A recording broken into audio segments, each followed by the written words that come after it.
let me paint you a picture here. You just bombed your drive 300 yards. You got like 60 yards left to the green. You go up there, you got your lob wedge, your sand wedge, whatever it is, and you thin the living butts out of it right over the green into water. Hello everyone, welcome back to my channel. Today I'm going to be doing another golf tip I got for you guys, and that is simply how to hit your wedges. Hitting your wedges is, well, a lot of people wouldn't think that is that hard, but actually really can be.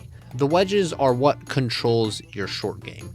They are what determines a good score from a bad score, a pro to a newbie. And today I will be going over how to properly hit your wedges. And I don't mean chipping. I mean taking actually a good swing at them to get them going some distance and onto that green. On a wedge, usually you want to get into the ground a little bit. You should be taking a divot there. The reason why you want to do this is because by taking a divot, you give the ball more room to glide across the face of the club.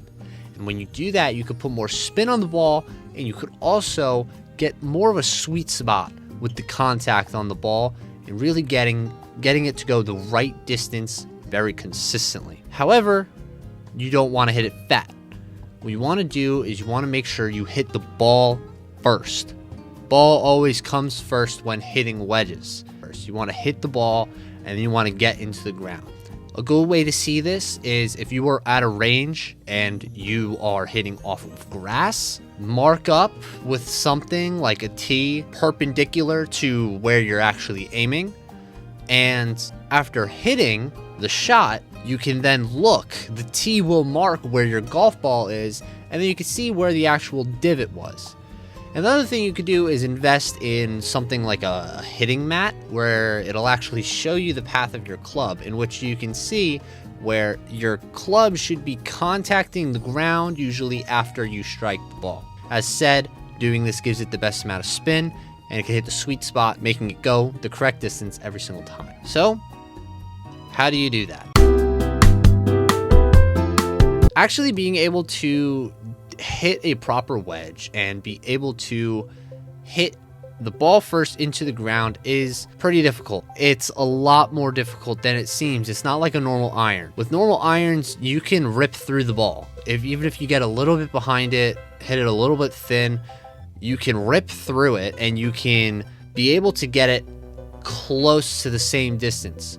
But with wedges, your hands need to be really delicate here, because this is what controls your score. Wedges can really be a massive difference in what makes you a good golfer. And so you really need to be able to hit these consistently, and you need to be able to hit this well. And so you can't just hit it like an iron, in which you just rip through the ball like you normally would and try to just make a clean strike. There's more to it. If you end up swinging your wedges like an iron, a few things can happen. Wedges are usually sometimes on the heavier side, so you could end up just messing up your swing dynamics and not really getting a good swing off of it. For beginners, which is my target audience with these videos, when you are hitting your wedges, you should almost never, under any circumstance, be swinging at 90 to 100% force. When you do that, because wedges are very short clubs, and if you swing them like an iron, you can mess up your dynamics, it's best to not swing at full speed. Rather, really finesse these shots.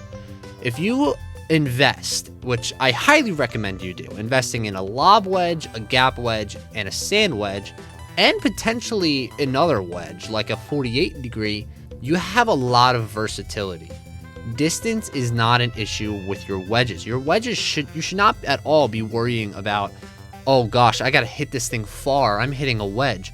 No, the wedges are the lowest going distance of all your clubs. They are the highest lofted. Because of that, you should not be worried about actually hitting these far. So finessing them has no downside really to it. If anything, it has only upsides.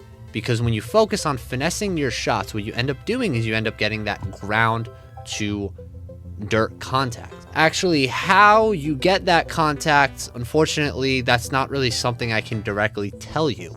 I think the best way to do it is just practice it. Go and probably get one of those mats that I told you about, or go to the range that has grass and not turf, and make sure you look at your divots. Make sure you hit the ball first and then get into the ground and fix up your swing. Get a swing that's consistent. Keep in mind, when you swing like your driver compared to your irons, or your woods compared to your irons, it's a different swing. You should not be swinging them the same way. It's the same thing with your wedges. You should not be swinging your irons the same as your wedges. You got to be swinging a little differently. I suggest finessing. I suggest just going up and down, taking it nice and easy, and focus on being smooth. Don't try to whip your hips to get it far, as I said. Just let the club do the work.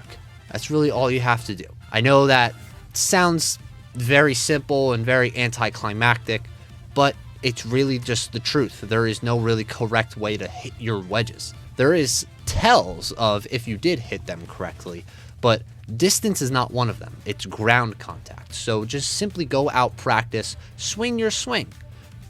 Experiment a little. Do what's comfortable and do what gets you to hit the ball correctly. That's all you need to do to be able to hit your wedges. So, with that, thank you guys for watching. If you would like more tips, please let me know. I'll take any recommendations. Recommend this to anybody if you think they need it. Like the video, subscribe, do whatever. And I'll see you guys in 2 weeks. Thank you.